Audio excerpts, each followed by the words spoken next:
हाँ जी तो मित्रों welcome back Hasan life TV ते उम्मीद करांगा कि तुसी होवोगे ठीक। अज ने लास्ट व्लॉग साडे टूर दा अज दा व्लॉग होएगा मरी टू सियालकोट इंशाअल्लाह ताला। ते अज जित्थे असी होटल लिया सी ते होटल जेह्ड़ा ओह् राती लिया गया जरा एक साइड लोकेशन ते ना इस्लामाबाद ते पिंडी दे बिल्कुल एंड ते जाके जरा साडा होटल है वो लिया गया सी ते इंशाअल्लाह ताला टाइम हो गया वे 10:30 का ते होटल तुसी करिए चैकआउट ते चलिए अपने पिंड वाले इंशाअल्लाह ताला। टारगेट जेन दे विच ये वे कि इत्थों 11:30 बजे निकल गई तकरीबन 12 बजे नाल असी इत्थों निकल जाइए ते जरा नाश्ता वे वो अल्हम्दुलिल्लाह जरा नौ रवात तू अगे कितने जाके ना तो फिर किया जाए। तुहाडा टारगेट जेन दे विच ये वे कि 3:30 तो पहला जरा पिंड पहुँचिया जाए। हालां तो घर से पूरे उम्मीद कि जो टप्पो टप जाइए तो फिर असी जरा पिंड पहुँच जाएंगे इंशाअल्लाह ताला। बाकी एक रब दे काम ने तो ये सामने में इस्लामाबाद की मैट्रो तो माशाअल्लाह सोहना होटल लब्भा तगड़ा होटल लब्भा साढ़े जेड़े अल्लाह खैर रखी।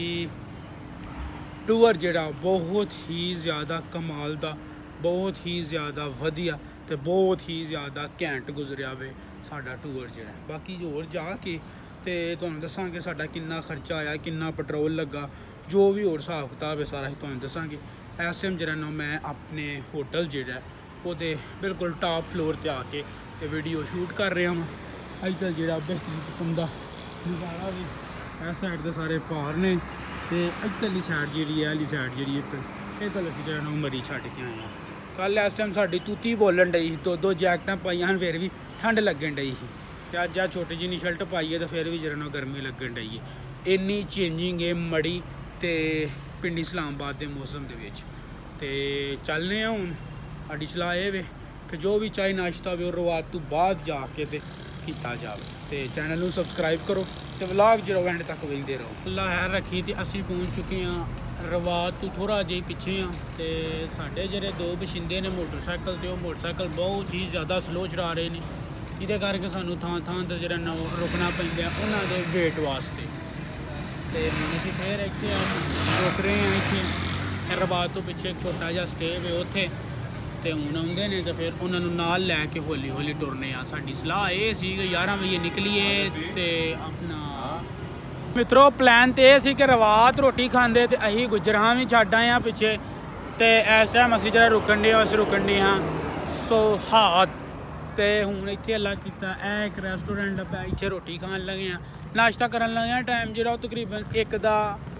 हो चुकिया हो या फिर 1 बजन वाला हो तो हूँ तो चक्कर भी आउंदे ने तो गड्डी का जरा फांडा लाया ने असीं छड्ड गल्लां दिओ पूरा मेरे हिसाब नाल असीं 1 घंटे डेढ़ दे विच ना असीं अद्धा सफ़र जिहड़ा मुका लिया तो हूँ इत्थों 44 किलोमीटर वे झेलम तो अल्लाह खैर रखी झेलम तो सीधा सराया आलमगीर तो खारियां तो सीधा सियालकोट इंशाअल्लाह ताला। तो हूँ अल्लाह खैर रखिए तो रोटी खाइए तो थोड़ी देर अपना रेस्ट करिए तो इंशाअल्लाह अल्लाह के घर दे पूरी उम्मीद है कि असी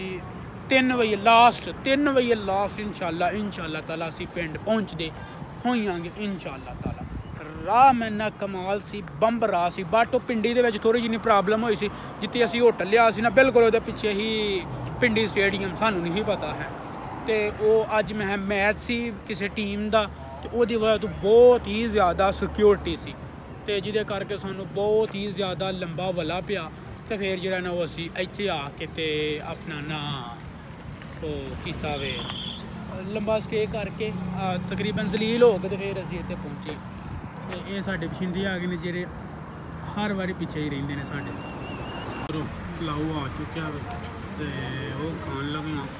तो अखीर करान डईए 1:30 का टाइम हो गया वे तो असीं नाश्ता करन लगे ये चेक करो। फिर फाइनली असीं अपने इलाके दे विच आ चुके हैं असीं आ चुके हैं खमरां वाले अपना पिंड सिर्फ ना 9 किलोमीटर दूर 9 किलोमीटर ही नहीं थोड़ा अल्लाह खैर रखी चले हैं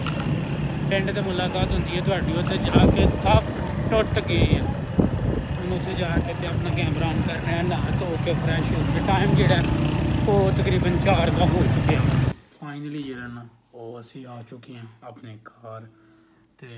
अल्लाह रखी ना धो के टाइम जो वो आलमोस्ट हो गया वे 6 का तो मगरब की अजान होने वाली जाके ना धो के फ्रैश हो के रोटी शोटी खा के लाके रोटी राह च खाधी सी बट फिर रोटी खा के तो अपना थोड़ी देर में लम्मा पिया हाँ थकावट थोड़ी जी नहीं हुई है बट इन्नी नहीं सी हुई है बट हम फिर साडा जरा काम वो स्टार्ट होने लगा वे तो उम्मीद करांगे कि तुहानू मरी का टूर पसंद आया होगा पसंद आया तो मित्रों अपना लाइक करो चैनल हसन लाइव टीवी नू सबसक्राइब करो तो इंशाल्लाह आज दे व्लॉग तो बाद जो ना वो डेली व्लॉगिंग स्टार्ट हो जाएगी कुछ ड्रामे भी पई है तो कुछ उंज भी जो ना वो अपना थकावट हुई है जिदे करके इंशाल्लाह ताला 1-2 दिनों के डेली व्लॉगिंग स्टार्ट हो जाएगी इंशाल्लाह रब रखा।